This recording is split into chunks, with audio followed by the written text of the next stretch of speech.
What is going on, everybody, and welcome to the Tuesday edition of the Stochastic NHL Strategy Show. I am your host, Josh Harris. We are sponsored by Bet365, and we'll have a nice deal for you there, especially if you live in Kentucky. I don't know how many people who live in Kentucky are hockey fans, but, we'll see. The NHL schedule is just wonky this week. We have 16 games tonight, 1 tomorrow, 11 on Thursday, 1 on Friday, or something random like that. I think there's a show on Friday, but I don't know why the NHL chose to do this tonight with the start of NBA. They could have done it last Tuesday when there was literally the only other competition was like Uzbekistani table tennis. But they chose to do it on the opening night of the NBA. DraftKings didn't include the 3 games before 7 o'clock, so the slate's going to lock at 7 p.m. Eastern. If they did it last Tuesday, the GPPs would have been ginormous. But tonight they're a little bit muted because the opening night of NBA, they probably have like 26 million to first, and we're scrapping for an Arby's gift card. But that's just how it goes. We're here for the 13-game slate. I really like this slate. How was your weekend? No, I had a pretty good weekend. Kind of low key. Went to, like I said, I was set on Saturday. I think I went to Killers of the Flower Moon on Friday night. That was a really, really good movie. Thankfully, unlike a lot of people in the States, apparently, the Taylor Swift concert, the music didn't play over my movie as it did in a lot of theaters in America for some reason, but lucked out there. Yeah, I mean, as far as the NHL schedule goes, I like this idea. I really do. I like the idea of having all 32 teams play today. You can kind of highlight specific matchups. You have hockey, basically all night long here. The Philly-Vegas game is starting after midnight, so it's going to be a late one in the Atlantic time zone. But yeah, just, don't do it on the opening night of the NBA. They should have done it last week. Even waited for Saturday, after a few days of the NBA, maybe it quiets down a little bit, but we're here for 13 games. There are a lot of interesting spots on this slate. There are, obviously with Connor McDavid out, we'll get to that game later. It really does kind of open things up because you have Connor McDavid out, you have Colorado on the road facing Ilya Sorokin. There are a couple good spots for high-priced guys, but this isn't a spot where you're really super. And Austin Matthews and the Leafs aren't on the main slate, so a lot of the high-priced guys are either not on the slate or not in necessarily good spots. So it's really interesting for a 2016 slate in that sense. Yeah, I like it. I'm glad. Well, I'm not glad McDavid's hurt, but I'm glad he's not on the slate. I'm glad Matthews isn't on the slate. So there's actually. You're not just have to be like, oh, yeah, McDavid's going to be 30%, and then we're going to jam in 20% LA3 with them or something. There's actually options on this slate. I just wanted to tell you now because the last few years on Halloween, you've been wearing a costume by yourself. I have acquired a Halloween costume for our Halloween show. So next Tuesday, I will be dressed the part. Well, that's nice to hear. I mean, I would wear a costume every day if they would let me. I don't think we'd be able to get away with that, but yeah, I'm excited to see what you have cooked up for Halloween. Yeah, cosplay and NHL DFS. Can make it work. Yeah, why not? Let's get into the slate. There's a lot of games, but before we do, make sure to give us a like and subscribe so you can keep up with all of our shows, DFS offers, giveaways, and much more. Once you subscribe, hit that notification button to get alerts when our shows go live. If YouTube isn't for you, you can find all of our content over on the Stochastic podcast channel. Give us a 5-star review there. That helps us out a lot as well. And don't forget to sign up for the Stochastic Hall of Fame by changing your avatar on DraftKings and FanDuel. You can do that at stochastic.com/avatar. Place in the top 3 of a contest with over 5K contestants. Tweet the win to @StochasticHOF. On X, if you do not have the X machine, you can email us with your screenshot and you'll win a free month of Stochastic package of your choice. Carolina with a 3.3 total heading into Tampa. The Lightning have a 3.1 total. Man, there's so many games on this slate. I kind of overlooked this one a little bit. There's almost no ownership on Tampa here tonight, which is, not surprising. but it's not like it's in Carolina. The top line will probably avoid that Jordan Staal line. They're going Nikita Kucherov, Braden Point, Alex Barry-Boulet, who scored the other night. It was a sick feed from Kucherov. The second line is Stamkos, Hagel, and Nick Paul. Cirelli down on the third line was Jeannot and Morella. There's question marks if Aho's coming back tonight. We haven't seen anything. This game, as it stands, Netchus, Bunting, Teravainen was the top line the past few nights. They're getting a fair amount of ownership here. I would assume we're going to get an update at some point on Aho. I'm worried it's going to come at pregame warmups. That's when it's going to come. Yeah. So, I don't have a feel either way, but if he does play, he's going to slide in between Netchus and Bunting, and Teravainen's going to go somewhere else, probably a Nason spot. Does that affect you at all on this slate? What affects me is not knowing if Sebastian Aho is going to play or not, because that changes things around a lot on the Carolina side. Like, one of the big issues is that Teravainen is listed as a center, right? Now, mercifully, with all the we probably should have mentioned the games are staggered start times. So there's one game starting at 7 Eastern, one at 7:15 Eastern, one at 7:30, so on and so forth. So whatever happens, you'll be able to get a full swap in if Aho is in warmups, right? But then you might have to, mess around with your lines, because if Teravainen's on the top line or even the second line, you're looking at a double center line, right? That's one of the problems here is you might have to switch around your secondary stack, things like that, if Aho plays. And it's not we've talked about it on the show already this season. Like, Tampa Bay struggled defensively to start the year, and this is something that's gone back to the end of last season. Basically, the final 25, 30 games of last year, they weren't very good defensively. They haven't been good defensively to start this season. It seems like it's a good matchup for Carolina. I just wish I knew who the hell was playing tonight. That's kind of the problem. Because, Jarvis and Kotkaniemi have looked pretty good together. I'm a Montreal fan, so I have to kind of rag on Kotkaniemi a little bit. But him leaving the franchise wasn't his call necessarily. He signed for over $6 million when he had almost no track record to his name. I don't think you'll see a lot of people turn down $6 million. Oh, that's what it is. It is what it is. His entire problem is not necessarily generating offense. His problem has been generating good quality offense. And him and Jarvis have been able to do that in their limited time together. They're only up to 40 minutes, but their expected goals for is flirting with 3, which is not something that you see a lot from Kotkaniemi. Usually you're around 2.5, if not below. So they have been generating some good quality. It's not a tough matchup against Carolina. I don't mind Jarvis, Kotkaniemi, and Nason, where they're going to be getting probably the top line matchup, the Kucherov, Point, and Barry-Boulet matchup. And they're not good defensively. That top line for Tampa Bay will trade chances back and forth. And Jarvis, Kotkaniemi, and Nason aren't coming in with much ownership. I don't mind a two-man of Jarvis, Kotkaniemi or something like that. We just don't know if they're going to be together at warm-ups. So that's kind of the problem. It's hard to recommend them without knowing what the lineup's going to be. So I do like Jarvis, Kotkaniemi, Nason, probably a two-man out of that on the Carolina side. On the Tampa side, you kind of do have to consider Tampa 1 here tonight. You really do. Carolina's goaltending has just looked very bad to start the year. Carolina as a team has been giving up a little bit more defensively than they usually do. And they do take a lot of penalties. They're top 10 by time shorthanded this year. They usually are year after year. It's just that they have a great penalty kill that limits power play goals against. But, you give Kucherov and Stamkos and Point and those guys 4 or 5 chances, they're probably going to burn you once. So I don't mind Tampa 1 here tonight. I think it would probably be more if I was 20 maxing or 150 maxing or something like that. But I think it's Jarvis, Kotkaniemi I kind of like best. I just don't know if they're going to be playing together. Yeah, and that's the issue. Luckily, it's the first game.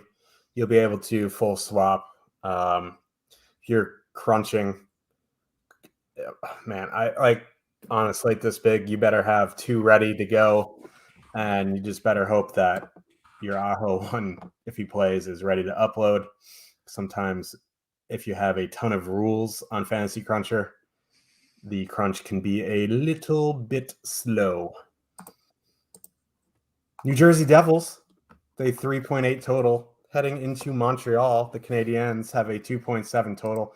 Montreal is one of the teams who played last night. They beat Buffalo.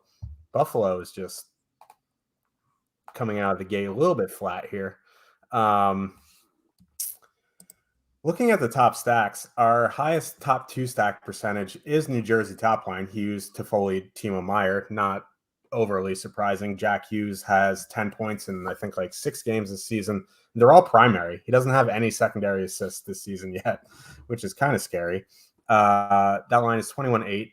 They're coming in with positive leverage. They're getting a Montreal team back-to-back. Jake Allen went last night, so it's probably going to be Montembeault tonight. I don't know, man. I really like the Devils here tonight. We always talk about the big guns, and we leave, like, when we say, like, you know, McKinnon, McDavid, Matthews. I think Jack Hughes is very rapidly joining the conversation of big guns here, if he's not already there. Yeah, I would say he's there. He'll be confirmed there by the end of the season. I think he's there already. It was interesting looking up some of the numbers in this game, because Hughes, Toffoli, and Meier over the last 3 years are like 4th, 7th, and 14th in shots per minute in the league. Like, these are 3 of the 15 most shot-happy players all playing on the same line in the league. So that's got to wonder how that's going to work. You know, Jack Hughes is a really good playmaker. Tyler Toffoli, I think, is an underrated playmaker. Timo Meier, not so much, but, you know, as long as he shoots. You know, Timo's definitely off to a tough start this year, but he's still shooting a lot. Like, he's not shooting at an elite rate, but still a very high rate, at least at even strength. And, you know, he didn't mesh well with Nico Hischier. Maybe he'll do better with Jack Hughes. You know, they struggled a little bit towards the end of last year, but they're still generating north of 3 expected goals per 60 minutes. Like, they're generating good quality, even if they weren't generating like a pile of shots that you might expect them to. I love New Jersey one here tonight. I really do. One of the issues with Montreal, like, Montreal is actually playing reasonably well. Like, don't get me wrong, they're riding percentages to a degree, like to a pretty high degree, but they're also playing well. Like, that's kind of the crux to that whole thing here. The issue with Montreal is that they're also the most penalized team in the league. They're giving up almost 6 power plays per game to the opponent. That's like 3 power plays too many per game, literally. You would want to see them at half that rate by the midpoint of the season. And their penalty kill generally hasn't been very good. And New Jersey's gone to that stacked top power play unit, right? Like, you have Timo's not there, but you have Hischier, you have Bratt, you have Toffoli, you have Jack Hughes. If those guys get like 4, 5, 6, 7 power play opportunities against this Montreal team playing the back-to-back, like, I have a feeling that they're going to put like at least one in the back of the net.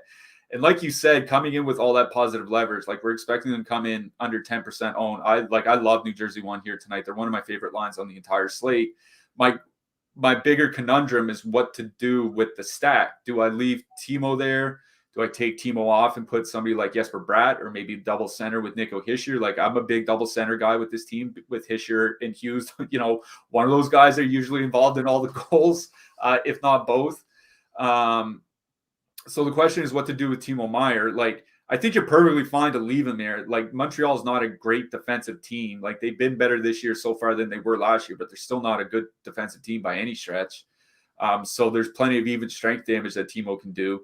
But if you want to take Timo off and put Brad on, take Timo off, put Hischier on, you know, put Luke Hughes on the blue line, the power play defenseman, I think that's perfectly fine as well.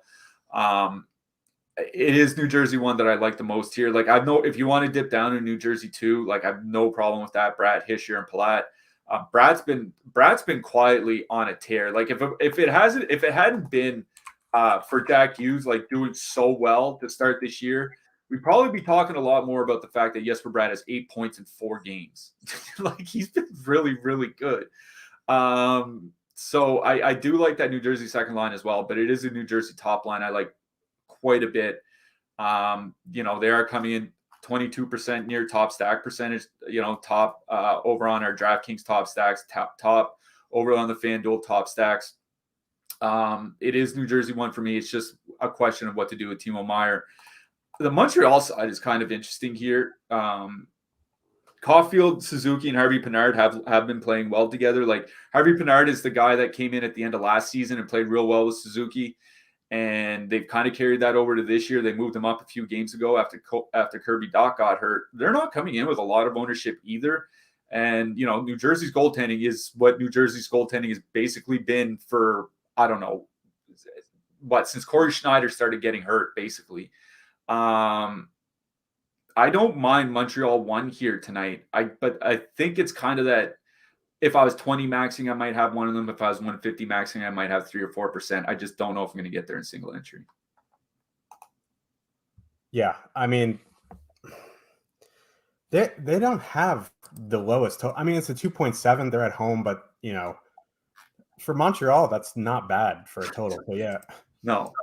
No, it's not. And it's kind of sad to say that, but no, it's not. I just remember last year we're like, oh, Montreal at 2.2, 2.1. Yeah. 2.7 is not bad, even with Dach out, you know what I mean? So, yeah, I think you can definitely have them in your portfolio if you're MMAing. Dallas Stars with a 3.3 total. Heading into Pittsburgh, the Penguins have a 2.2 total.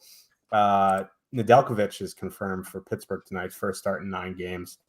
This is an interesting one. There is zip, nada, no ownership on any of these lines here. I mean, except for Dallas 3, they're coming in, 2.4%, but they're a filler here.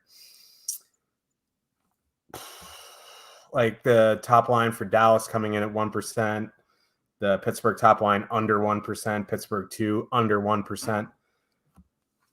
I kind of like this Malkin, Raquel, Riley Smith line. Riley Smith and Evgeny Malkin have got off to a very good start this season. I feel like, the Crosby Hintz matchup, they're kind of going to neutralize themselves a little bit. I know the Crosby line likes to trade chances, but the Dallas top line has been pretty good to start the season. I like Pitt 2 in this game. Not sure how much I'm getting in one lineup, but if I was playing 3, I would definitely consider some top 6 stuff here. Yeah, I'll start on the Dallas side because I did write them up for my picks article today. Free to read up on Stokastic.com. What a great website. Just head on over to the NHL section. I wrote up Dallas 1, and what I mentioned was they're not getting a lot of ice time, right? So, you're looking at, if you look at like Florida, Colorado, you'll see the top guys play 20 minutes plus. The centers will play like 22, 23 minutes, quite often. These guys have been like 16 to 18 minutes this season. And that was something that they did quite a bit last year. But what I pointed out in that article was that Jason Robertson, since the start of the 2021 season, has had 18 games where he's managed at least 3 points. Of those 18 games, half of them have been in games with under 18 minutes of ice time. So 9 of those 18 games have been with less than 18 minutes of ice time. They are one of the most efficient scoring lines at even strength in hockey. If not the most, honestly. Like, you could probably put them up against Toronto 1 when Toronto 1 is really rolling. That's kind of what we're talking about here. Is Dallas top line is one of the most efficient scoring lines in hockey. They do not need 22 minutes of ice time to absolutely break the slate. And they're coming in at about 1% ownership. Now, Pittsburgh's actually played reasonably well this year.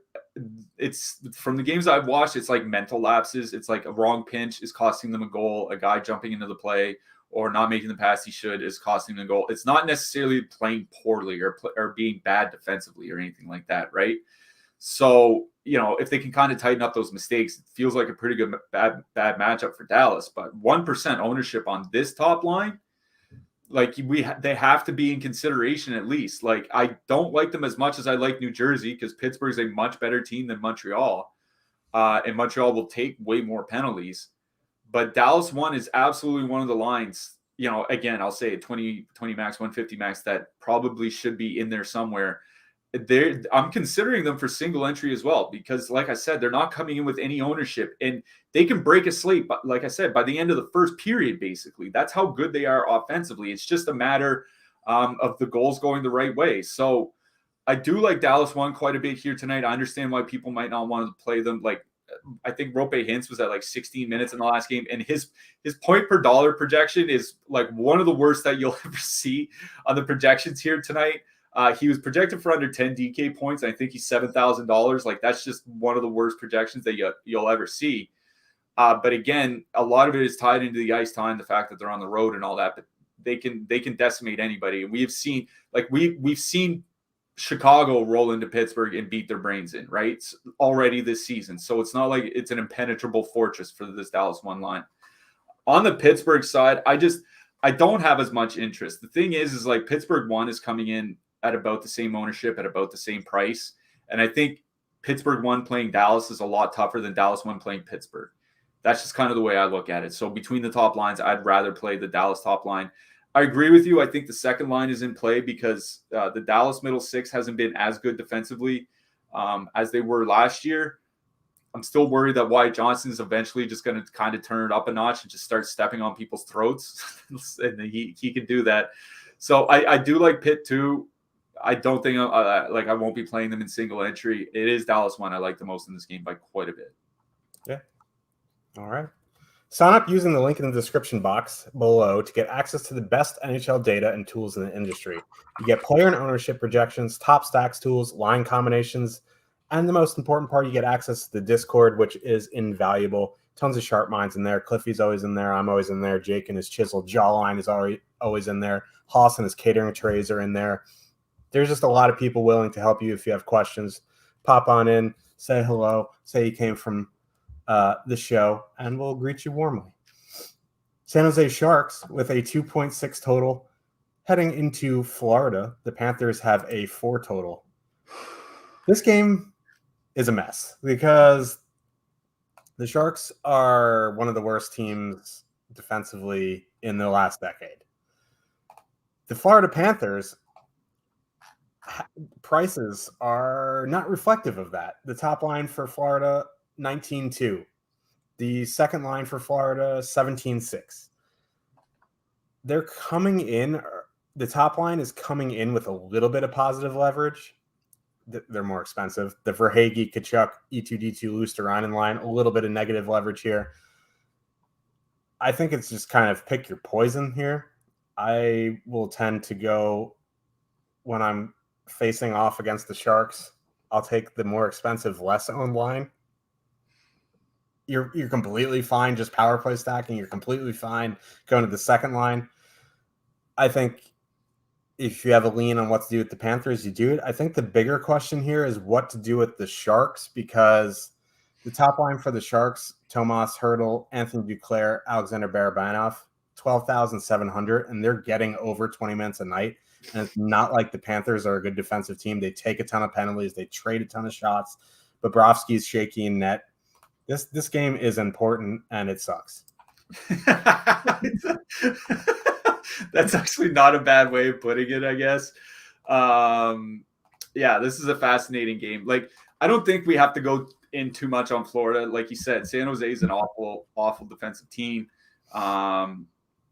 Basically, all their lines are awful defensively. Like, you don't have to worry about matchups. Their penalty kill has been awful to start this season. Like, on and on and on and on. Like, the issue with Florida is just the ownership. Like, I was just looking now at the latest run. There are 10 players on this slate projected for at least 15% ownership, and 6 of them are from Florida. 6 of them are from one team on a 26-team slate.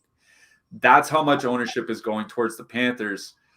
That worries me because, like, I think if you play Florida tonight, the way I would approach it is probably a Josh stack.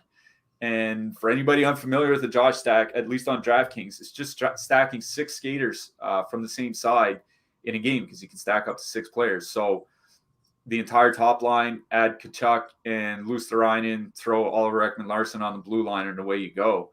Something like that. There's just so much ownership here that it feels like one of those games where I don't have a problem. I actually don't have a problem with like one-offing Barkov or one-offing Matthew Kachuk or something like that, because it's such a large slate otherwise that I don't care if I have a one-off Barkov coming in at 20%. You know what I mean? Like, it just doesn't matter when there are 25 other teams to pick from.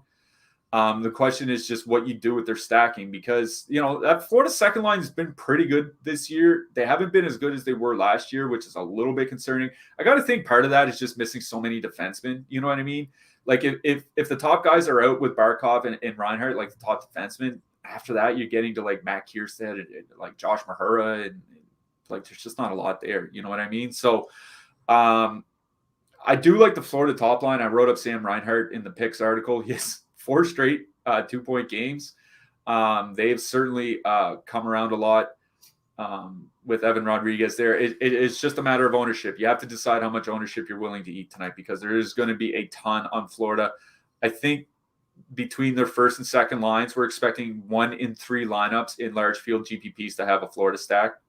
And that doesn't include power play stacks or Josh stacks. So, like, there's going to be a lot of Florida. I would go to the top line, but, you know, obviously they're in a phenomenal spot. It's warranted, though. You know what I mean? Like, Yeah. It's not like it's bad chalk. This is not Nashville of last year when they were coming in 20-some% owned, and it was like, why?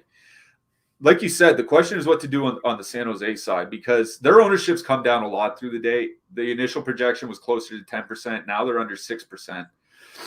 And I looked at somebody gave me a little tip. I looked at the $5 MME GPP on Saturday night when San Jose was on a slate like this. And Thomas Hertl was 2%. And like you said, they're going to play a ton of minutes. They're on the top power play unit. They're probably going to play 20+ minutes. Like, yes, they're bad. For how cheap they are, you only need a couple goals, right? You don't need a hat trick. You don't need a 3-assist game from somebody. Like a couple of assists and a few shots from Barabanov, and you're laughing. And a couple goals from Hertl, and you're laughing. Like, that's kind of the issue here. And like you said, it's not like Florida's a tremendous defensive team. I can't believe I'm saying this. I don't mind San Jose 1 as a filler stack here. Like, as long as they're as cheap as they are and playing as much as they are, don't forget Anthony Duclair revenge narrative. As long as they're this cheap and playing as many minutes, they have to be at least considered as a filler stack, because you're not going to get a lot of filler stacks playing 20 minutes a night. I don't care how bad the team is at that point. Yeah, and that's why, you know, the Arizona lines of a few years ago were always in that similar boat. You know what I mean? Like, they're playing 19, 20 minutes. Yeah, and someone on a bad team has to score in that first line. Yeah, they're not great, but like Oliver Ekman-Larsson top pair in 2023 really scares you defensively. You know what I mean? So it's like you got to consider them. Colorado Avalanche with a 3 total heading into Long Island. That sucks. The Islanders have a 2.6 total. Colorado mixing up their lines a little bit here. The top line is McKinnon, Arturi Lehkonen, Valerie Nichushkin. Second line of Mika Rantanen, Ryan Johansson, Tomas Tatar. Third line of Drouin, Colton, and Miles Morningwood. He might rise up tonight. He might not. That top line's kind of interesting. I wish Nichushkin was on the top power play. Not that this is the matchup for it. I said that last time when I faded the Devils going into Long Island, and the Islanders took 5 penalties, and the Devils scored 4 power play goals, but I am not dwelling on the past, and we are looking forward here. They have good positive leverage here tonight. I like Colorado 1. I would probably throw them in a tier under New Jersey 1 and Dallas 1 for, you know, spend up lines. On the flip side, I don't know, man, 13-9 for Nelson Palmieri Engvall. I don't mind that. Yeah, here's the thing is Colorado's top line is really in the same price range as the Dallas top line. I would probably just rather play Dallas. Like that's kind of the issue here. Like thankfully I didn't play on Friday, so I didn't get smashed by the Devils, because I would probably faded them too. But I'm not a fan of going up against Ilya Sorokin when he's at home. When the Islanders are at home, A, they can dictate matchups. B, they usually don't take a lot of penalties. Like you said, that was one bad night. I mean, those things happen over the course of an 82-game season. But they don't take a lot of penalties, and you're facing Sorokin. So like that's kind of the issue that I'm running into here is like you can get Dallas 1 at much lower ownership. You can get like Minnesota 1 at higher ownership, but with a lower price and what I think is a much better matchup. So like that's kind of my issue with Colorado here is like I don't actually hate the spot, and I think the Islanders maybe even a little overrated defensively, but you're still facing arguably the best goalie in the world. He's certainly among the top 3. And you're facing a team that usually doesn't take a lot of penalties, which is in Colorado tends to make hay. So like, or make hay on the power play. So I don't hate Colorado here. I just think that there are other similarly priced spots that I'd rather go. The Islanders side is what's really interesting to me here because they've moved Anders Lee to the top line. And Lee and Horvat actually played a lot together last year after Horvat got traded there. And they generated some really, really good offensive numbers together. They're at 3.3 expected goals generated per 60 minutes and over 300 minutes together. So that's a reliable enough sample. The problem was they couldn't finish, which is, it's the New York Islanders. That's been the problem forever. Adding Matt Barzal to that line should help the finish a little bit. Colorado's a pretty good defensive team, but they also take a lot of penalties. They're tied for the 6th most so far this season, and they weren't shy of heading to the penalty box last season. Again, probably not something I'll get to in single entry, but if I was playing a ton of lineups, that Horvat Barzal Lee line at 16,200 on DraftKings, that looks really interesting to me. At home, even going up against the McKinnon line, because they're coming in under 1% owned. Horvat and Lee have looked good together in the past. But the biggest problem is just shooting percentages. And all it takes is one night for shooting percentages to go your way and you're at the top of the charts, right? So, like I said, I don't think I'll get there in single entry. If I was playing a ton of lineups, the Islanders top line would be one that I'd be heavily considering. For sure. Seattle with a 2.9 total heading into Detroit. The Red Wings have a 3.2 total. I think Ty Cartier Like the rings, yeah. Yeah. Moved up to the top line with McCann and Beniers. I mean, I don't know. It's Seattle. He's top power play, though, and he's like 2,700. That being said, DeBrincat looks home with next to Dylan Larkin. Lucas Raymond's actually looked okay. That line's coming in. What? Has he? You sure about that? I don't know. But this line, the point is this line's 18,800 coming in under 0.5% projected owned against Seattle, which is a decent team. It's just goaltending issues. DeBrincat has been lights out to start the season. I kind of like Detroit 1 here just as a nice contrarian GPP play. On the Seattle side, I don't know, I'm not full stacking anything. Maybe I'll one-off some stuff. Yeah, I do want to start with Detroit because it's kind of, I'm of two minds with Detroit. One, obviously it's a fantastic start and it's one that's kind of justified. They are generating a lot. They're over 3 expected goals. I think they're over 3 expected goals per 60 minutes to bring Cat and Larkin on the ice together. They're up to 70 minutes together. It's, it's still a small sample, but it's not tiny. The problem is twofold. One, obviously there's a ton of regression coming. You know what I mean? You don't produce the way they have without regression coming your way. The Brinkat's shooting over 42%. You know what I mean? If he was shooting 12%, he would be much higher than he had been in either of the last 2 seasons. So it just to kind of give a little heads up on how much regression might be coming. The others, they're not playing a lot of minutes. Now I know it's because a couple of the games they're beating the brains out of the opponent and they didn't really need to play a lot of minutes, but 17 minutes a game, that's Dallas 1 territory, the Dallas 1 line that we were talking about. Seattle's still not a bad defensive team. They're not great, but they're not bad. And they've been good on the penalty kill. Goaltending is always the issue, as it always is with Seattle. But I'm going to be honest, it's kind of the Seattle side I think I like better here. Ty Cartier, he was one of Seattle's better players in the playoffs last year after he got to the NHL as a prospect right at the end of the season and then was in their lineup for the playoffs, and he played really well. This is a good prospect. He's not just some guy jumping from the 4th line to the top line. This is one of their top prospects. And I think it's probably worth pointing out that he's on this roster and Shane Wright is not. And Shane Wright was the guy that was projected to go 1st overall in the 2022 draft. And Cartier is here. That's how he's been playing well. And Cartier is pretty much just a McCann replacement. I don't think he's as good as Jared McCann, not yet. But as far as shot volume goes, he probably could fill what Jared McCann was doing. And at 20, like you said, at 2,700, they're really a filler line at that point. And Detroit doesn't scare me defensively whatsoever. Like, I don't care. I don't care how many goals they scored. They're still not a great defensive team. Their goalies have been playing well. I'll give it to their goalies, but goaltending can fall apart anytime. But if I can get that Seattle top line at 1% on the road as a filler stack, there's your San Jose equivalent, but on a better team. I think I like that Seattle top line the best in this game. Taking some notes here. I'm going to jot that down.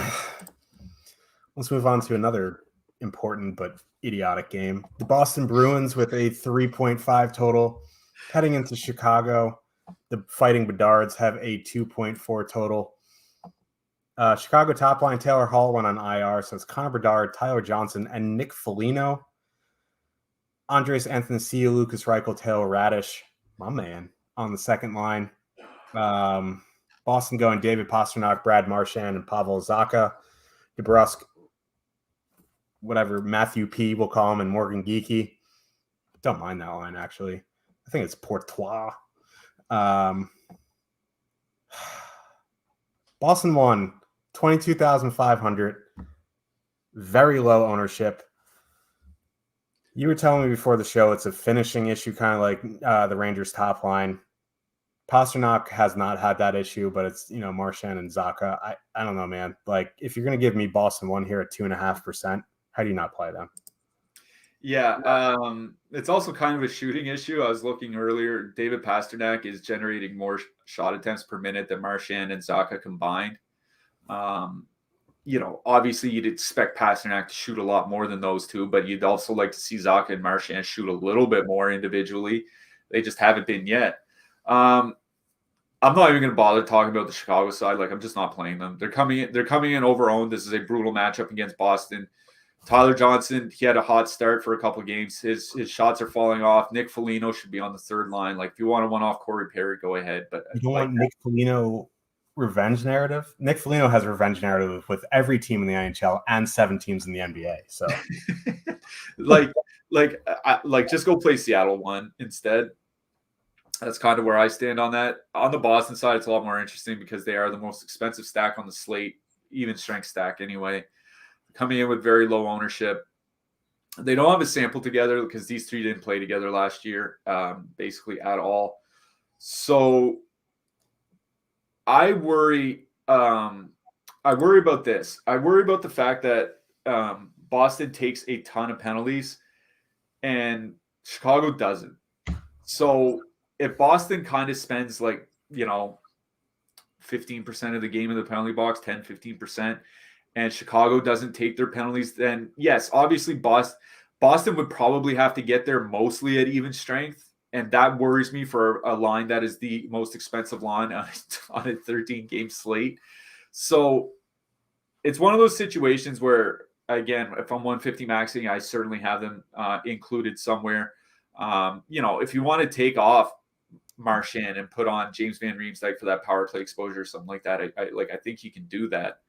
But I can't get to Boston here just because of the price and because you can go to other spots. Like, if you want to look at some of the top two stacks, like, you can just go play Colorado, I think would be my advice, right? Like, they're coming in with about the same ownership and Colorado's like $2,000 cheaper. I would rather play Colorado here than Boston, even when factoring in the matchup, just because of the savings cost and because they're similar ownership anyway. So I don't mind Boston one here tonight. What I worry about is that it's one of those somewhat soft matchups and they end up playing 16 or 17 minutes like Dallas does.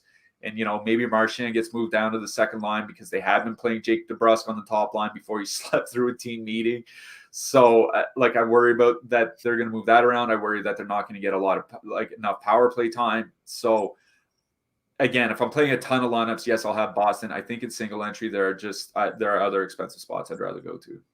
Yeah, I kind of agree with that. In single entry, though, I think one-offing Pastrnak is definitely in play, though. Yeah, I agree. Like, if you don't want to one-off like Jack Hughes, who's going to be higher owned, or Nathan McKinnon, who might even be higher owned, just play Pastrnak instead. Yeah, who Pastrnak kind of is one of the best players in the NHL, and he's always never in the conversation when we talk about elite players for some reason. He just shoots the puck. That's all he does. He scores goals. Yeah. As we mentioned off the hop, go ahead. No, I got nothing. Oh, I'm talking to myself and I heard myself. Bet5, as we mentioned at the top of the show, we are sponsored by Bet365. If you deposit $10 and bet $5, you get $150 in bonus bets. If you're in Kentucky, all you have to do is bet $1 and you'll get $365 in bonus bets. If you live near Kentucky and you're not in Kentucky, I would go to Kentucky and get that deal. The states for the $150 bonus bets are Ohio, New Jersey, Virginia, Iowa, and Colorado. Kentucky, you get the 365. That's kind of a nuts deal. I would imagine it ends this week. So if you're anywhere near Kentucky, if you live in like Cincinnati or something, and you don't want the 150, you want the 365, I would hop in your Chevy Chevelle and hop over the border and get the 365.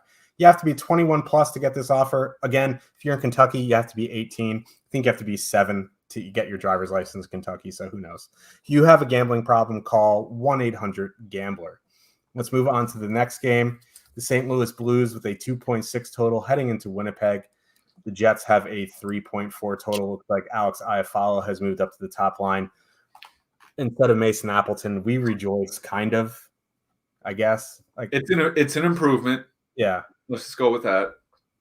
They're coming in with a pretty high ownership here tonight. The Blues. They said Pavel Buchnevich is a game-time decision, but if he plays, they're leaving the Kyrou Thomas-Saad line together. My fear is they're probably going to run a second line of Buchnevich, Shen, and Kasperi Kapanen if that is the case, which I guess isn't awful, but like, I don't know, man. Like, why wouldn't you play your Kyrou Thomas Buchnevich together? I guess the question in this game is whether or not you want to play Winnipeg one here. They're 17-5. They're fully correlated. They're coming in with a little bit of negative leverage. This is a very good matchup. The one thing I will say from a power play perspective, the Blues don't take a ton of penalties. So I guess you're going to have them get there at 5-on-5. So for me, like, I'm in one lineup, I'm probably not going to play them. But if I was 20 maxing, I would for sure have them. Yeah, and it's funny.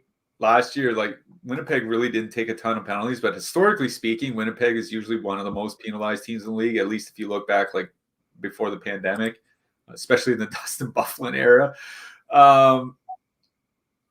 But St. Louis doesn't take a lot of penalties. That's one thing that I noted in my write-up, because I did write up Alex Iafallo. Like, for his role, he's way too cheap, right? Like, Mason Appleton was playing 18 minutes a game on the top line, and he wasn't even getting top power play time. So obviously Iafallo, etch him in stone for 18 minutes as long as he doesn't get injured. He probably has a good chance of cracking 20 plus. Winnipeg won. They're coming with a little bit of negative leverage, but it's nothing extreme. Like, if they're coming in 10% top 2 stack, 11.5% ownership, like, that's just fine. The other thing is like, St. Louis has low-key been really bad defensively this year. I don't know. Low-key. Is it not low-key? Is it just kind of like medium-key? Yeah, they're just Bennington has been on a heater. That's what's saving him. Yeah, that's kind of the issue here. And like, there's no, even if Pavel Buchnevich is back and on the second line with Braden Shen, like, that's not a matchup that would worry me. Like, there's no matchups on the St. Louis side that worry me for that Winnipeg top line. The issue is that they don't get the power play time to really explode offensively. You know what I mean? It's kind of like that Boston problem. It's like, if they only get a couple power plays, maybe they get 3. Like, can they cash in on it? Like, yes, obviously their elite NHLers are good enough to, go 1 for 3 on the power play, but you would like more opportunities than that. I like Winnipeg win here. I think they're in a really good spot. There's the only concern is power play time, but there are power play concerns for a lot of teams. So I really do like Winnipeg 1. Winnipeg 2, like, I want to play them, but they're coming in with a ton of negative leverage. We have them under 1% top 2 stack, but over 7% ownership, which is just wild. And funny enough, I wrote up at a different spot. I wrote up about Cole Perfitti's start to the season, and they're treating that line basically as like a third line, if not a fourth line, which is absolutely wild to me. And you can't even blame all the power play and penalty kill that Winnipeg has been going through. Because if you look at teams like Los Angeles and New Jersey, they're playing a lot in special teams as well, but they're still finding ways to give a lot of minutes to their second line. Winnipeg is not. Like this Perfidi Ehlers line has been really, really good this year. They're just not getting any ice time. So like that's kind of the problem. Is like, yeah, they're super cheap, 10,900. They're in a good matchup. Go find a couple $1,000s and play San Jose. You know what I mean? Like that's kind of where I'm at. I mean, honestly, that's kind of where I'm at right now. You know, yeah, San Jose. I'd definitely rather play San Jose. Like, you know, one of the depth Montreal lineups. That's just kind of where I am. So it's Winnipeg won or bust for me out of this game. Like, I don't have a ton of interest in the St. Louis side. Like, they've been playing fine with Brandon Saad there. The power play just hasn't really been that great. Like, I think St. Louis 1 is fine, but I think it's Winnipeg 1 or nothing for me from here. Yeah, and I had a few people in Discord talking me about the flow chart. Still calibrating. We don't have enough data on it yet this season. Yeah, exactly. Like, get off our backs. Yeah. I didn't even break out the flow chart last year until around American Thanksgiving. You guys are so needy. That's right. The Edmonton Oilers with a 3.2 total heading into Minnesota. The Wild have a 3.3 total. McDavid's out for a few weeks. Edmonton going to the top line of Leon Draisaitl, Vander Kane, and Matthias Janmark. Why? I don't know. Second line of Zach Hyman, Ryan Nugent-Hopkins, Warren Foegele. Minnesota is status quo. Pat Maroon was on the second line last game. He's still there now. Yay, I guess. Here's the thing. There's some pretty heavy ownership here on Edmonton without McDavid. Evander Kane was dragging down McDavid. And now he's on a line with Leon Draisaitl and Matthias Janmark. Leon Draisaitl the past 3 years without McDavid, I'll let you give the numbers, but his scoring has fallen off a cliff. His Corsi numbers are way down, like they're below 50%. And then you get to the second line, there's 16,000, Hyman, Nugent-Hopkins, Foegele. Like, I guess they're fine, but like I don't want to play them at 11.5 projected ownership. Like, no, thank you. So if you're into Edmonton tonight, play them. But I am on the Minnesota side here. I think the top line's fine. I even think the second line with Pat Maroon is fine. You can leave Fat Pat off if you want. Marco Rossi one off, I think, is fine. I'm on the Minnesota side here. This is another spot where I'll say, instead of playing the Eriksson, Johansson, Maroon line, just go play San Jose. Like, I'm serious. Like, I don't know if I can make a three forward Minnesota stack to leave Kirill Kaprizov off of it. That's just kind of where just I am. Add in Kaprizov. Leave off Maroon, put in Kaprizov. Yeah, well, okay, but I just mean like if you're stacking that even strength line. Oh yeah. It's just... I have no interest in playing in a single entry line on a 13-game slate playing Patrick Maroon. Like, I'm sorry, man. Yeah, no. You can't get there. Yeah, I would never get there. But what remains, they're going up against a shell of Edmonton who've been awful. Yeah, so it is Minnesota 1 that I do like in this game. I do like them quite a bit because they're going to go into the second and third lines from Edmonton. There's nothing there that concerns me defensively. They're also top 10 drawing power play opportunities per game so far this season, which is pretty good. And Edmonton's top 10 for giving up power plays to the opponent so far this season. So this could be a pretty good power play spot for Minnesota. So, yeah, I wouldn't stack the even strength Joel Eriksson line, but if you want to put them on with a Kaprizov and Zuccarello stack for a power play stack, like, I think that's perfectly fine. I think this is a really good spot for the Wild. They're coming in with positive leverage. They're not really that expensive. The top line, 19,500 over on DK. Like, that's, you have more than enough room to fit in a good secondary stack. They're even like relatively cheap on FanDuel, 20,900. So like, I think they're fine across the industry tonight. They might get and this looks like, at least at the outset, a decent power play spot for them as well. Like, Minnesota's been pretty bad defensively, but at least on the power play, they've looked fine. So I think it's Minnesota 1 I like best. like on the Edmonton side, I just don't get it. I really don't. You were talking about even strength production. Draisaitl's even strength production goes down 30% when he's not with McDavid. 30%. That is a lot. And then that doesn't even factor in what does the Edmonton power play look like without Connor McDavid, because we really don't know. Like, he hasn't missed a ton of time since his rookie season, right? So I am going to assume that it's going to be pretty bad, because I looked at one example we do have is Nikita Kucherov in Tampa Bay, because he did miss a lot of time a couple years ago. I looked at the Tampa Bay power play without Kucherov over the last few years. Shot attempts down 28%, goals down 40%, 40%. And I think that's not a bad barometer for what we could expect from the Edmonton power play. And if the Edmonton power play is 40% less effective, I don't want to play them here tonight. So I'm going to let other people play Edmonton. Like, if you want to play their power play, go ahead. If you want to, play Matthias Janmark and overown Matthias Janmark, go ahead.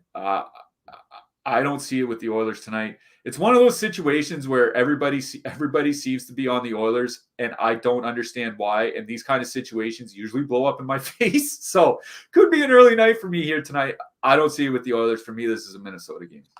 So the thing I'll say about the Oilers power play without McDavid, I think they need to win the faceoff. Like, that's an obvious thing. Like, if the Wild can clear the zone, who's zone entering? Like, no one's stopping McDavid from entering the zone with the puck, right? Is it Bouchard? Is it Draisaitl? Is it Hyman? You know what I mean? Like, that's where the numbers are going to fall off. They're going to have trouble entering the zone and setting up without McDavid. Now, that's going to be a big problem. Let's move on to the next one. The Vancouver Canucks with a 3.2 total heading into Nashville. The Predators have a 3.3 total. I don't know. Like, I feel like Dumb and Dumber here.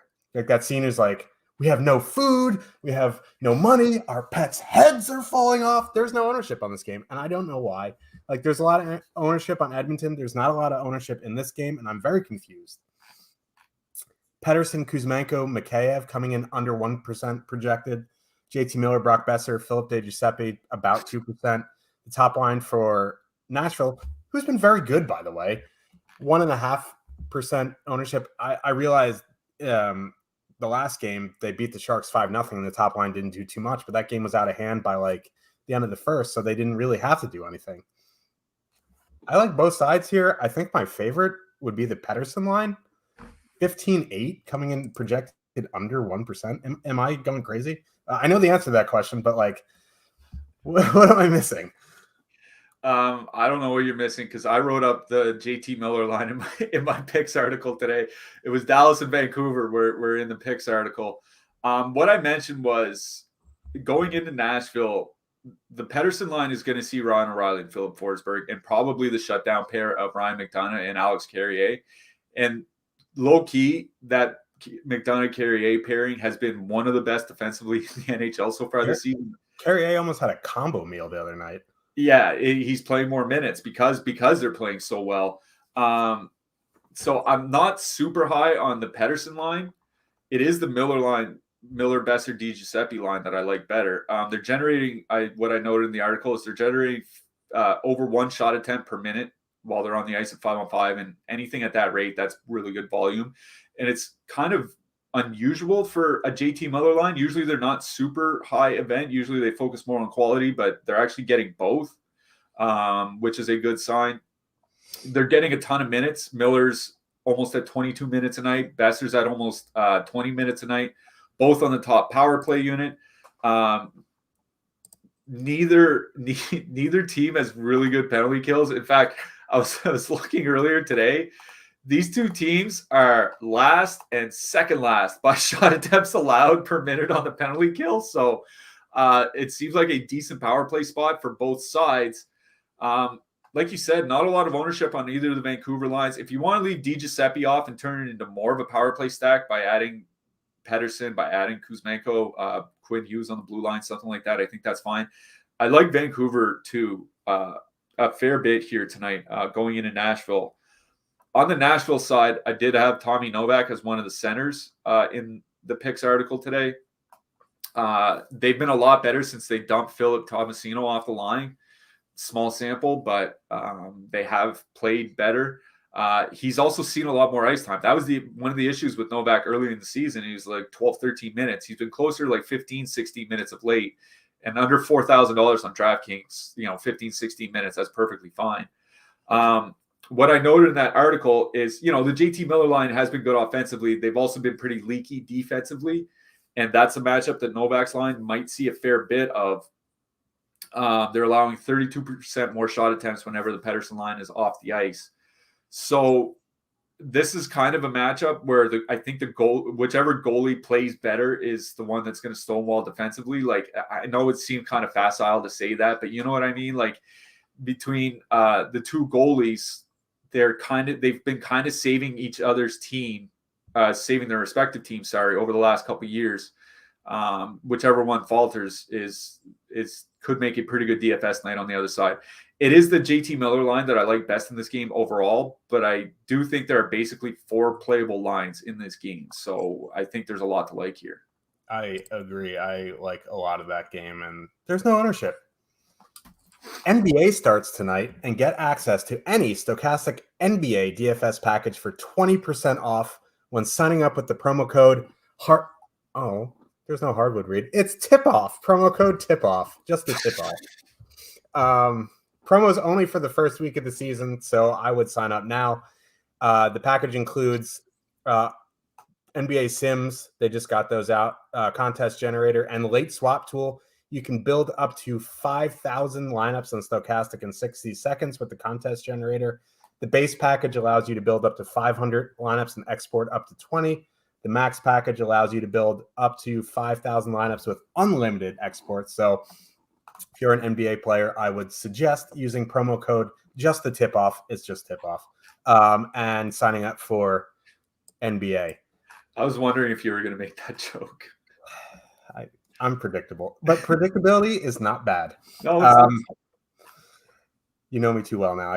Nothing gets past you. The New York Rangers with a 3.1 total heading into Calgary. The Flames, who aren't very hot, have a 2.9 total. The Flames are a mess. I don't know what they're doing.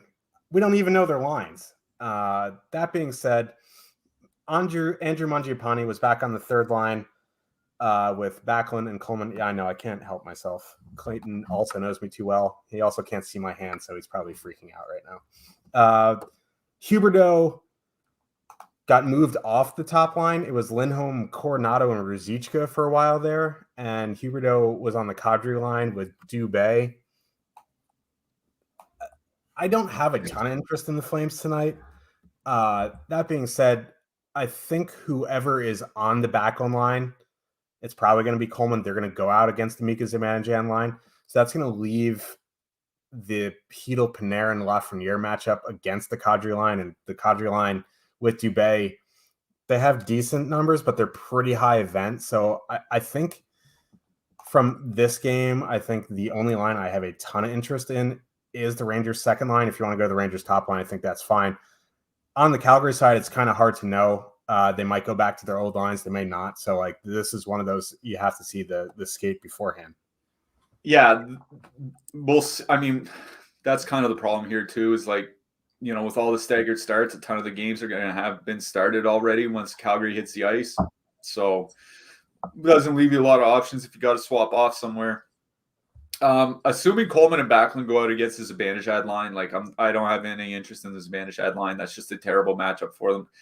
I guess Calgary's goaltending has been bad enough that, if I was playing on this Zibanejad line, I could still get there here tonight in DFS. But I'm not super excited about stacking a line against Coleman, Backlund, and Mangiapane, assuming that they're together. So I'm out on Rangers 1. I agree with you. It's Rangers 2. The other two lines for Calgary, assuming that they're kind of constant from what they have, from what they showed on the weekend. There's no line that worries me defensively. Elias Lindholm is easily the most overrated defensive player in the league. I don't have any time for people saying he's a great defensive center. He's just not. It's not a great offensive center either. Yeah, exactly. So there's really no matchup concerns for me for that Panarin, Hedl, Lafreniere line. They're not coming in with a lot of ownership. They have been really, really good to start the year. 3.7 expected goals, 4.6 actual goals per 60 minutes. I know Lafreniere only has 1 point. It was a goal. He hasn't assisted on any of the goals that have been scored on the ice, and he usually assists on 30% of the goals that are scored with him on the ice. So he probably should have like 2 or 3 assists by now. It's just one of those it's just one of those 2-week variance things that, if this was the middle of the season, we wouldn't bat an eye. So, Panarin, Hito, Lafreniere is what I like best out of this game. I'm going to be honest, it probably is Calgary 3 that I like the most on the Flames side. Backlund, Mangiapane, Coleman. I think it's easily their best line by a mile. The Rangers power play is starting to improve a little bit. The Rangers don't take a ton of penalties, so I don't really need all their power play guys in my lineup if I'm playing Calgary. So it's Calgary 3 that I like best, the Backlund line. We just don't know if that's actually going to be the lineup warm-up, and there are only 2 more games after this, so it could leave DFS players in a lurch if all of a sudden Calgary goes full blender with their line. So I think I'd rather just play it a little bit safer and just go with the Rangers second line. Yeah, I mean, Backlund and Coleman probably going to be together, but it's not a guarantee. Also, disadvantage Kreider, Kako, pretty decent defensively, but if you're getting to Calgary, it's definitely in the MME portfolio. Let's move on to the next game. Arizona Coyotes with a 2.7 total heading into Los Angeles. The Kings have a 3.4 total. These Kings lines are your chalk fillers of the night. Fiala, Pierre, Lac, Dubois, Alex. I always messed up because I just said Alex Lafreniere. What is it? Laferriere. Thank you. That line is 13.8, and they're coming in at 14.4% projected ownership, when the Rangers' second line is 13,900 at under 1%. Adrian Kempe, Kopitar, Byfield coming in over leveraged as well. Trevor Moore, Philip Deneau, Arthur Kaliev, very over leveraged here. I think one of my favorite plays, another decent sneaky GPP play. I said Detroit one earlier, but I actually like this one better. They're $400 cheaper. Is Arizona 1. They're coming in with almost no ownership. They're a very, very good line, not just for Arizona. They just are a good line. Phoenix Copley in net for the Kings. His second start of the season. His first one didn't go too well. Kings without Arvidsson kind of are a mess defensively. It just kind of messes up the whole lineup. I kind of like Arizona 1 here. Yeah, I just said in the YouTube chat that I don't usually sweat ownership that much on single entry in a slate this big. But for me, there's a difference between playing a line that's a 12% top 2 stack coming in at 15% ownership, and a line with a 1% top 2 stack coming in at 10% ownership. At a certain point, it does matter a little bit. We're expecting, if you include power play stacks, a reasonable assumption would be 1 in 3 lineups tonight will have some sort of Los Angeles Kings stack in. That's how many people are playing the Kings. Here's the thing. I get it because the Kings are good offensively. 3 fairly balanced lines. None of them are expensive. Cheap. Yeah. Here's the thing is, one of the reasons we used to stack against Arizona all the time last year was that they would take a ton of penalties. They were by far the most penalized team in the NHL last year. I get that it's only been a 5-game sample so far this year, but they're in the bottom 10 for power play opportunities given to the opponent so far this season. We talked how little the Islanders give up usually on the power play. They've been giving up fewer power plays than the Islanders so far this season. Not only that, but they've been good defensively. I don't think people kind of realize just how good Arizona has been on the defensive side of the puck. To start the season, they're only giving up under 31 shots per 60 minutes. It's basically right in line with the Islanders when you include all strengths. At even strength, it's closer to the middle of the league. This isn't a terrible defensive team. If this is a middle of the road defensive team that doesn't take a lot of penalties, this isn't really a great matchup for the Kings, and certainly not one where lines should be coming in at 6, 7, 8 times their top 2 percentage. So I'm with you. I'm on the Arizona side here. Keller, Hayton, Schmaltz getting almost no ownership. Yes, they're expensive. If you want to take out, Barrett Hayton, put in Cooley, I don't really have a problem with that, but it is the Arizona top line I like.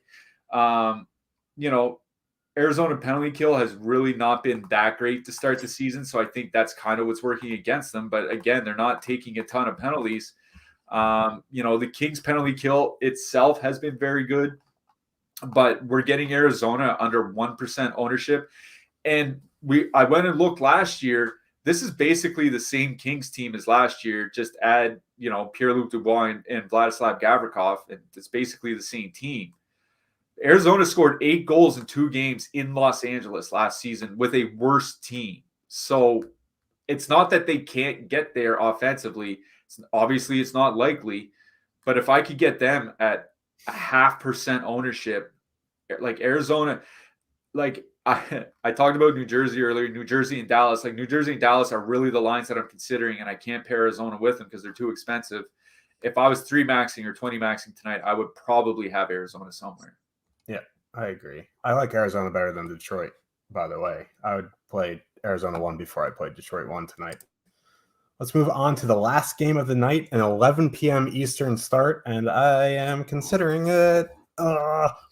Philadelphia Flyers with a 2.5 total heading into Vegas. The Golden Knights have a 3.4 total. We're gonna stay up late tonight. That's just what it's gonna be. Vegas going, Eichel, Marchessault, Barbashev. Barbashev got moved off that line, whether he got benched or moved. I'm not 100% sure. Mark Stone, Stevenson, Howden. Excuse me. Flyers going with Cam Atkinson, Owen Tippett, Sean Couturier, Travis Konechny, Scott Lawton, and Forrester. That Vegas top line has not been great 5-on-5, even back to last year defensively. I kind of like this Couturier line here tonight. They're a little bit negative leverage, but not too much. They're 13,800. Right in that same price range of the Pierre-Luc Dubois line and the Rangers second line. I don't know. I kind of like this late night hammer of the Flyers Sean Couturier line, and it makes me physically ill to say that, but I am definitely considering them in my mix. Yeah, I mean, it's not that Vegas is a bad defensive team or anything. There's certainly obviously they're nowhere near the worst defensive teams. If you look at what they've done so far this season, they're basically middle of the pack by shot attempts against per 60 minutes at even strength. They're basically middle of the pack by expected goals against. Like their expected goals against per 60 minutes is worse than Ottawa. You know what I mean? Like they've been good. They're not elite. And there is a pretty big difference between those two terms when you factor in the matchup. So I'm with you. I kind of like Philly 1 here. Atkinson, Tippett, Couturier. One of the problems is Vegas doesn't take a ton of penalties. Philly doesn't have a good power play anyway, so you don't really need it.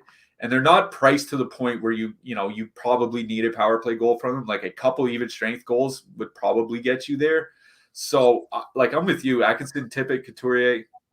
79 shot attempts, 4.6 expected goals per 60 minutes in a small sample so far this year. Couturier and Atkinson will probably be close to 20 minutes. Tippett's still shooting 0% on the season. Obviously, that's going to turn itself around. He's a big volume shooter. So I do like Philly 1. On the Vegas side, I honestly don't like Vegas here tonight. Philly arguably has the best penalty kill in the league to start the season. And I know it's only been 6 games or whatever, but easily allowing the fewest shots and shot attempts against per 60 minutes in a 6-game sample, I don't care when it happens, is really impressive for a team that looked like a tire fire at this point 2 years ago. So I think I'm kind of out on Vegas here tonight. The top line is still certainly playable because they'll get a lot of minutes. They'll probably get some depth matchups, and once you get away from Couturier, it's not as tough.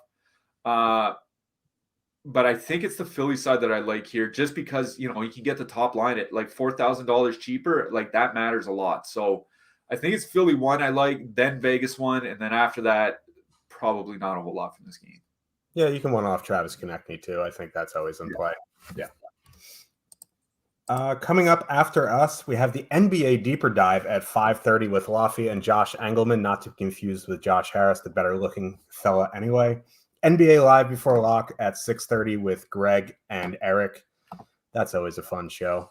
Those two are, well, it's basically just Greg just throwing Eric under the bus for an hour and a half. So if you like that, you definitely should tune in. Let's talk a little bit about defensemen here. There are 26 teams on this slate. A lot of defensemen, some Hughes brothers maybe. Who are you liking? I'll start with the expensive guys. Obviously, Roman Jossi's still at the top of the list. Don't mind Josh Morrissey. We talked about how good of a spot Winnipeg's in here tonight. He's still getting the minutes, top power play time, and all that. And I'll mention Shea Theodore as well. I just saw on Twitter that they're saying Alex Pietrangelo is still not ready to return. Theodore's been playing a lot of minutes since Pietrangelo left. So, like I said, I don't think it's a tremendous power play matchup for Vegas here tonight, but he's still getting enough minutes where he doesn't really need to get a power play goal or power play assist to give you good DFS value. The mid-price range, Noah Dobson really stuck out to me.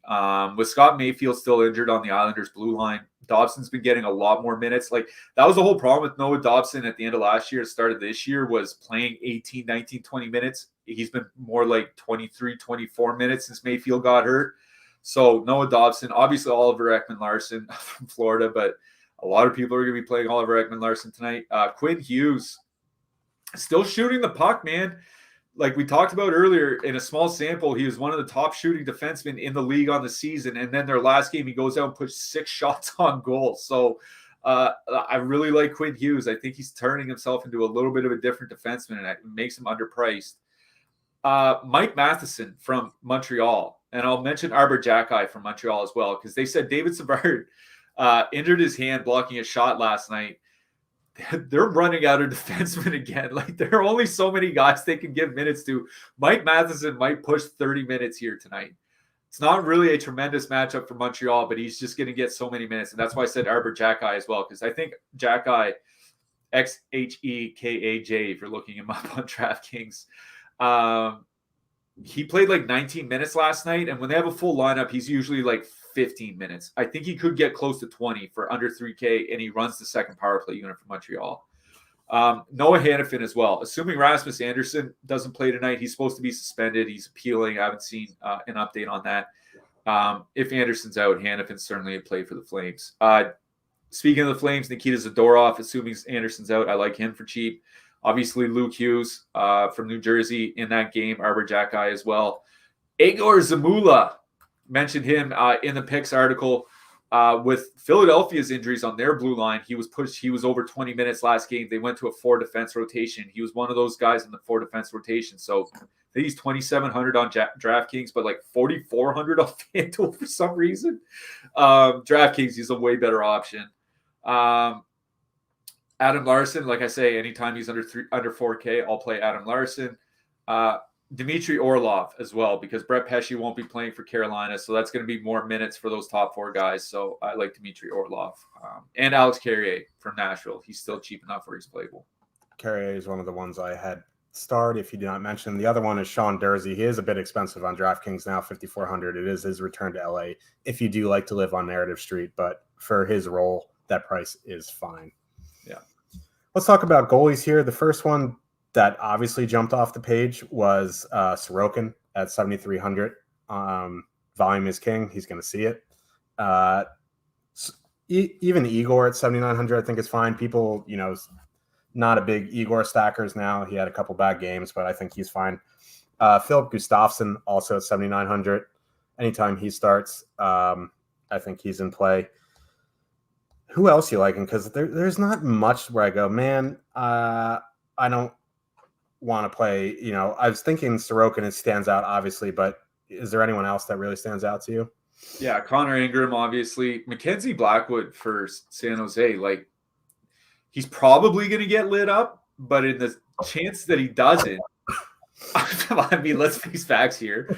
On the off chance he doesn't, he's going to see enough volume to put up a good score. Like, in that game against Carolina, he gave up 6 goals and still provided over 1 DK point per $1,000, which obviously not a good score, but he didn't go into the negatives or anything like that. That's just what happens when you see as much volume as he does. Connor Hellebuck on FanDuel. I think he's $7,000 on FanDuel. Like, anyways, Carter Hart. I didn't see if Carter Hart got confirmed for Philadelphia. Yeah, I don't think we'll get confirmation, but Carter Hart for the Flyers going into Vegas. Don't mind him as long as he's playing. Yeah, 6,900 on DraftKings is a nice price for him. I guess there's pun intended on that, but that was not the intention. Who are you liking for your hat trick pick? I'm going to go with a guy I spoke highly of earlier in the show, a guy whose line that I'm heavily considering stacking tonight at very low ownership, and I'm going with Jason Robertson. I'll never say no to Jason Robertson hat trick. I'm going Joel Eriksson Ek. I need to redeem myself after saying I would potentially put Pat Maroon into my lineup. I don't know if I said it, but it was kind of sad. I mean, hey, listen, I've said a lot worse. Trust me, I've said a lot worse. Hey, the first guy that went into my picks article today was Igor Zamula. So I would play Igor Zamula 100 times before I got to Pat Maroon once. So yeah, okay, fair enough. I think the list is very small on the players who I'd play Pat Maroon over. Did I say that right? I don't know. I don't even know. We'll be back on today's Tuesday. We'll be back on Thursday. Tomorrow's a 1-game slate. There'll be some showdown, but it's another big slate on Thursday. We'll also be back on Friday. NBA starts tonight. So if you're playing that, good luck. Stay tuned for the NBA shows. Smash that like button on the way out, and good luck, everybody. Good luck tonight, everyone.